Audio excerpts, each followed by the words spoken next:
All right, go That's ahead. exactly. Um, so I have log base 3, square root of x, and then outside of the square root is yz. I think you're looking at the same problems that I just got done with. That's what I was thinking. Here, let me pull up the problems and maybe you won't have to verbalize them. Are these the same?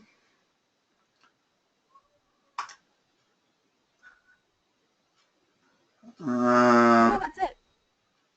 Which one? Wait. Which one did you just give me? Let me pull up my. Oh, that's not it. Hold It's on. close. Yeah, it is close, but I don't think it's it either. Log base 3 of x, square root of x times yz. Boy, that sounded so familiar. Ah, it's number 20. Oh. Oh, yeah. It's just in a different format, I think, then. Okay, well, Right. we don't, Yeah, I do have some we of don't those. need to read them. They're easy enough to verbalize, so we'll just have you verbalize it. Okay, and the goal is to expand it. Well, Yes. when you're expanding it, the very first thing you probably want to do is get rid of the radical sign. In other words, convert that radical sign to a fractional exponent. So what does this become? Mom, can you bring me a pencil?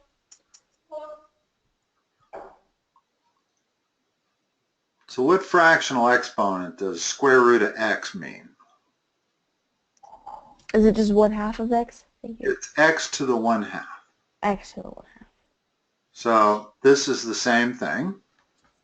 In other words, I haven't begun to expand it yet. I've just rewritten it Okay. because now I'm going to expand it.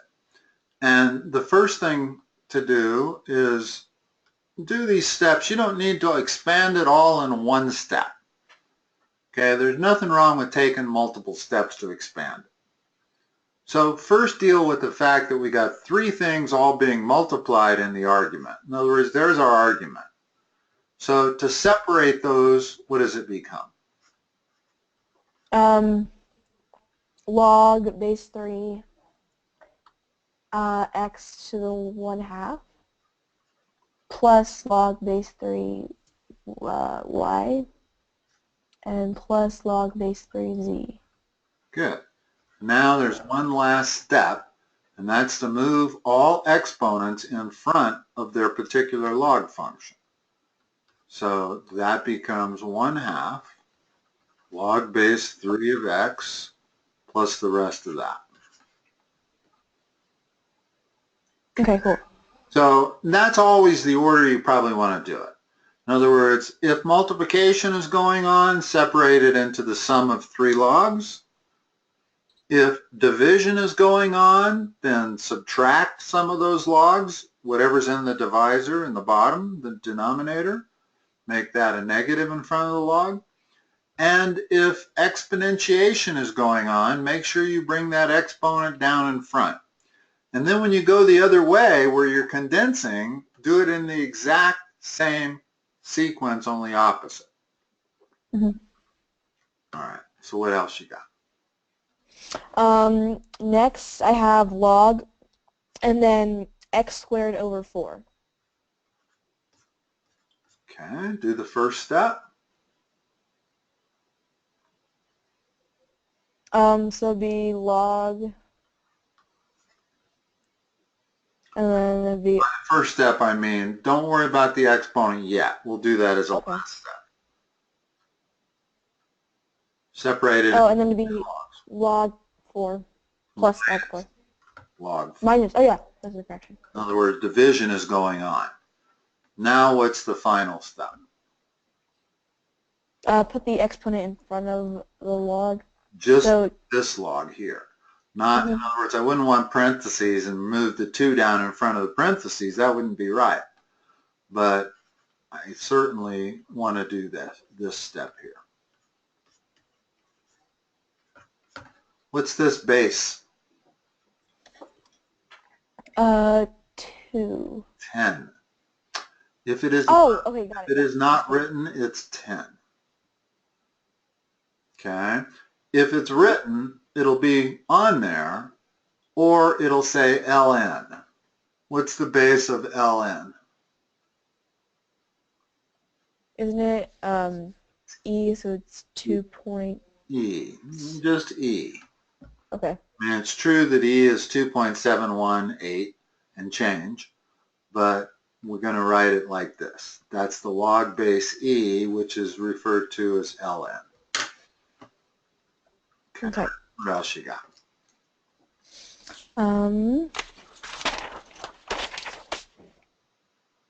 Oh, so condensing the expression, Okay.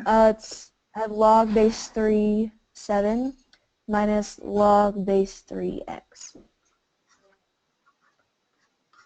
Okay. Condense that to a single log expression.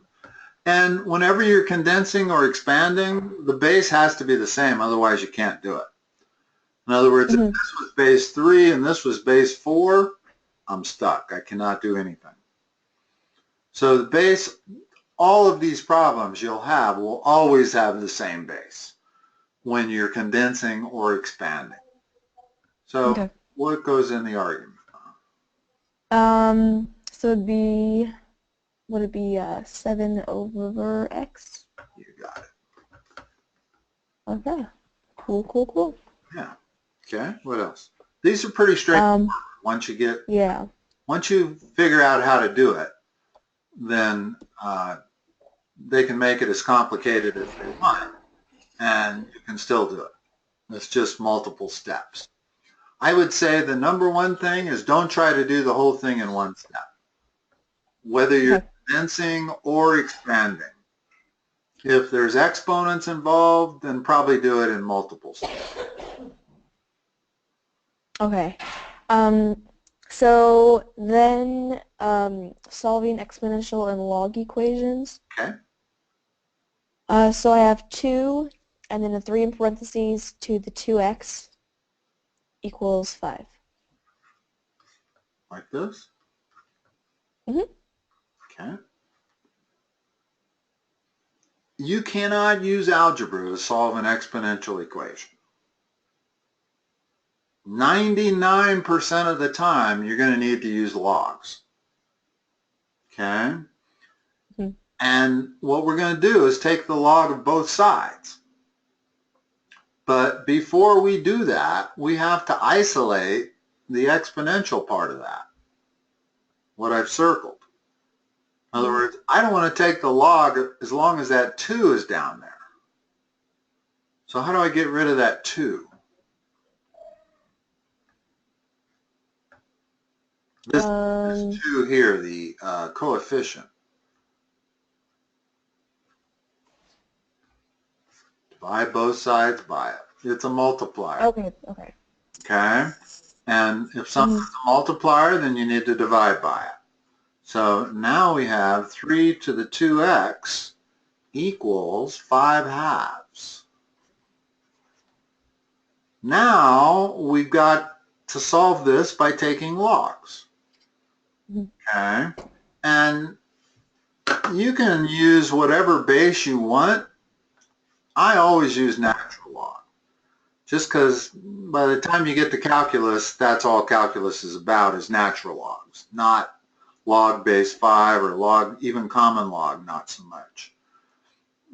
Natural log is the log of calculus. So, and it doesn't matter here, but the next step is to take the natural log or log, whatever base you want, of both sides. Now, expand the left side. What can I do with that exponent? In other words, at this point, it's still an exponential equation, but I can turn it into an algebraic equation real easily. Oh, could you multiply? Exponent down and put it in front. Okay. So it becomes this.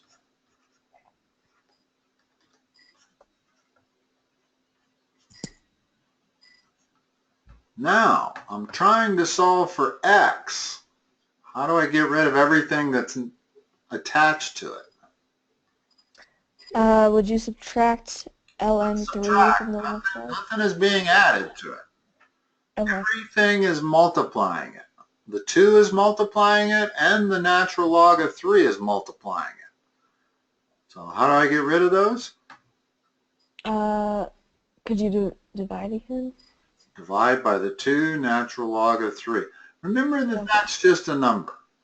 That's all it is. It's a number you're going to get out of your calculator. Okay? And now those, those cancel, and I'm left with x. And of course on the right side I got to do the same thing. So there's my numerator. And I'm dividing by 2 times the natural log of 3. And that's a perfectly acceptable answer. I could also take this 2 down here and make it an exponent. So I'm taking the natural log of 9 instead of the 2 times the natural log of 3. But I don't know that you necessarily have to do that. In other words, this is an answer you can get out of your calculator. You can directly put in natural log of 5/2 and divide it by 2 times the natural log of 3, and it'll spit out a number. Okay. Okay? And that's the only, I mean, this is the most exact answer, actually. Whether or not you should move this 2 down here to an exponent so that it becomes natural log of 3 squared, I don't know. That kind of is up to your teacher, whether they always want you to take that step. What else?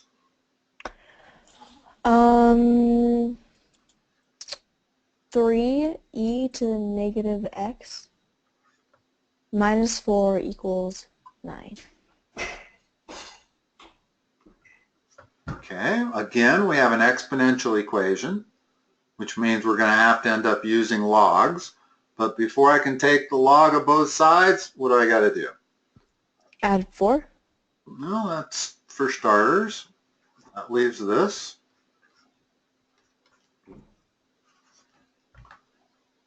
Still can't take the natural log of both sides until I've isolated that. That's the only part of the equation that's an exponential part. Okay. How do we get rid of the 3? Would you just divide by 3? Yeah. Okay. So now we have e to the minus x equals 13 over 3. Well, I need to solve for x. In other words, this is what I have now. How do you solve exponential equations? Oh, so you bring the exponent to the Take the natural log of both sides. Okay. Can't bring the exponent down in front until it turns into a log equation. Okay. In other words, I can't do that with that expression. That's not the same thing at all. Minus x times e is not the same as e to the minus x. But if I take the natural log of both sides of the equation first, remember, you can do anything you want to one side as long as you do it to the other. Well, what I'm going to do is take the natural log of both sides. Now you can bring this exponent. So it becomes minus x times natural log of e equals natural log of 13 over 3. Now, what's the natural log of e equal to? Is it just 2.71? No, here's the thing. It's always equal to 1, no matter what b is. Okay. Well, natural log means base e, right? So natural log of e means log base e of e. That's always 1. Okay. Log base 17 of 17 is always 1. So natural log of e becomes 1, and you can pretty much cross it out like that. Still haven't solved for x, so what's x equal to? So negative x is equal to You still have the ln on the other side? Yeah. Yeah. Yeah, So I only lost yeah. it on the left side because natural log of e turned into 1. Okay. I still got it on the right side. So x is equal to what? If minus x equals that, then what's x equal to? Negative ln 13/3. And there's another way I could write that. Again, I don't know if your teacher wants you to or not. But that's a -1 coefficient, right? Mm-hmm. So I can move that to the x Okay. like that. Don't necessarily have to, but I could if I wanted to. Okay. What else? Next one is 3 plus ln x equals 8. Okay, first step. Subtract 3. Now this is a log equation, and they want you to solve it, but the way you solve log equations is by turning them into exponentials. In other words, it's always a two-way street with exponentials and log equations. If it starts in an exponential equation, you're going to take logs of both sides and turn it into a log equation. But if it starts as a log equation, you're going to turn it into an exponential equation to solve it. Okay? Okay. What is the exponential representation of that equation? Isn't it log No, we're e? going to turn it into an exponential equation, which means get rid of the logs. Oh, okay. It's whatever this base is, Okay. so it's e So, to the 5th equals x. okay. And you can get that answer out of your calculator. Just take e to the 5th power. Okay. Okay?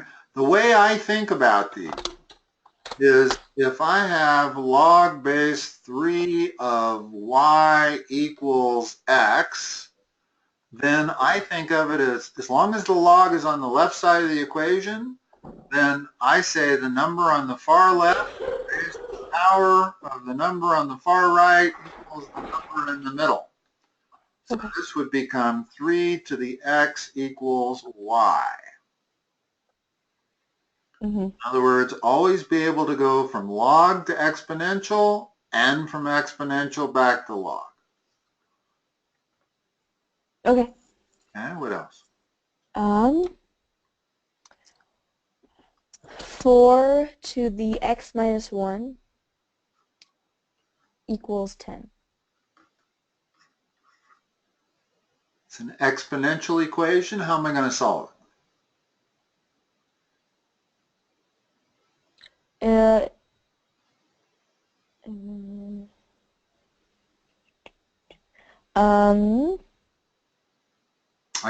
You gotta figure out how to get that exponent down on the algebra line. What allows you to do that? Is it rewriting It's a it? log. If it's a log, Yeah. you can do that. That's the only way you can do it.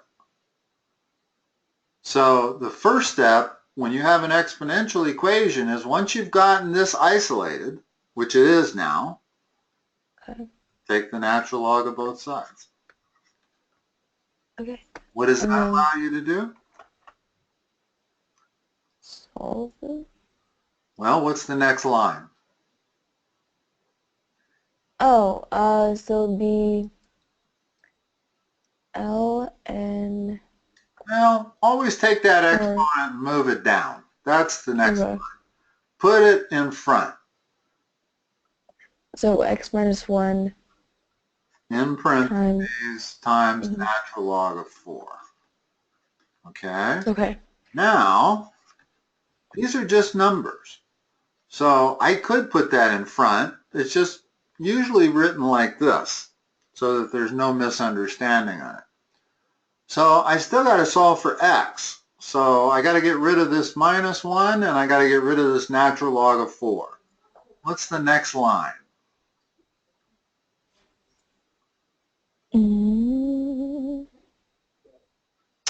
Could you? Let's get rid of the natural log of 4 first. How do we Okay. get rid of that? Do we just divide by Yeah, the natural log of 4? divide by the natural log of 4. Absolutely. And what's that leave on the left is x minus 1 equals that right there. So now I got to get rid of the 1. So you just add it, right? Right. Okay.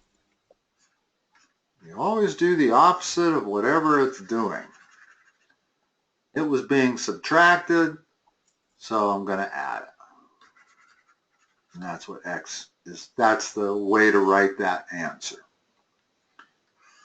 Okay. And just to be clear, this is not natural log of 10 minus natural log of 4. In other words, you only expand it to subtraction if it's a single log expression. If I had this, then I could expand it. That is equal to the natural log of 10 minus the natural log of 4. But it can be a little confusing when you see division taking place. This looks an awful lot like that, but notice that they're not the same. Mm-hmm. All right, what else you got? 9 to the 2x equals 27 to the x minus 3. All right, there's a very small category of problems which can be solved without using logs. If each base has a common exponential base, then I can solve this problem without using logs. Do the numbers 9 and 27 have a common exponential base? In other words, can I write these numbers in terms of that base? 3? Yeah, I can write 9 as 3 squared, always in parentheses. And I can write 27 as 3 cubed, always in parentheses. And the reason the parentheses are so important is now I got double exponentiation going on and I can use the rules of exponents. So what's the left side become? 4x. 3 to the 4x. 3 to the 4x. In other words, I'm multiplying those two. What's the right side become? 3 to the 3x minus 9. Now I got same base to one exponent equals same base to a different exponent. I can equate the exponents. 4x has to equal 3x minus 9, which makes x equal minus 9. Okay? So, in other words, we were able to solve this exponential equation without using logs, but only because these numbers lent themselves. In other words, if I make that a 26 instead of a 27, now I got to use logs. So only a very small percentage of problems are going to be able to be solved that way. Usually you can tell right away by recognizing that they have a common exponential base. Okay, what else? We got time for one more? Okay, there's a really long one. Okay. So it's log and parentheses x minus 2 plus log parentheses x minus 3 equals log parentheses x plus 22. Like that? Mm-hmm. Okay. The solution involves combining those two into a single log function. Okay. What is that going to be? Would it just be log minus 2x? Hold on. Wait a minute. Forget the right side. Okay. Left side only. Condense that expression. You got addition going on. Okay. What's going to happen in the argument? Got to be multiplication.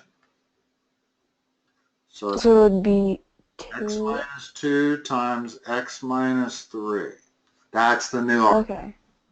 In other words, I had addition between two logs. I'm multiplying these two arguments together into a single log expression. This now, you go ahead and do the multiplication, and you'll get x squared minus 5x plus 6 equals this right side. And again, if I've got the log of one thing equals the same log base of another thing, then I can equate the two things. In other words, I know now that x squared minus 5x plus 6 has to equal x plus 22. Mm-hmm. Now to solve that? So first I would subtract 6. Actually, this is a quadratic, okay? Okay. Most quadratics you solve by making one side 0. Okay. So there's no point in moving the 6 to the right. What I need to do is move both of those to the left. So subtract x and subtract 22. Correct. So now I got x squared minus 6x minus 16 equals 0. Okay, can you factor that? In other words, whenever you have a quadratic that's equal to 0, the reason we do that is because now you can solve it by factoring it. So it would be x plus 8, x minus 2. Almost. The minus has got to go. 8. In other words, the bigger factor Oh, the negative 6. Okay. the sign of the middle term. The sign on the middle term is negative, so the 8 goes with the negative. Okay? That gives you these two solutions. What are they? X equal what and x equal what? X equals 8 and negative 2. Now, most logs always give you an extraneous answer. Well, one of those can't be. If I go back to the original function, you can only take logs of positive numbers. So the 8 works, but the negative 2 doesn't. If I let x be negative 2, then I'm going to be taking the log of negative 4 plus the log of negative 5.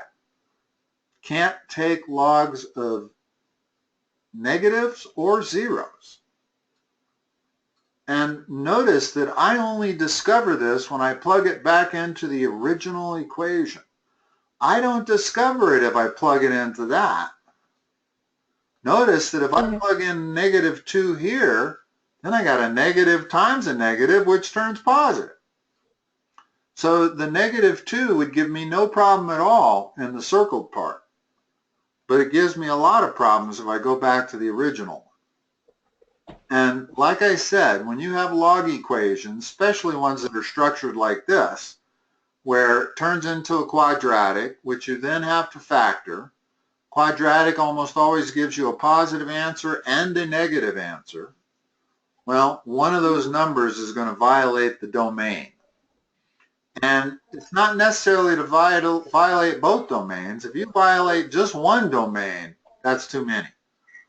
In other words, x would not be able to be equal to 3 even.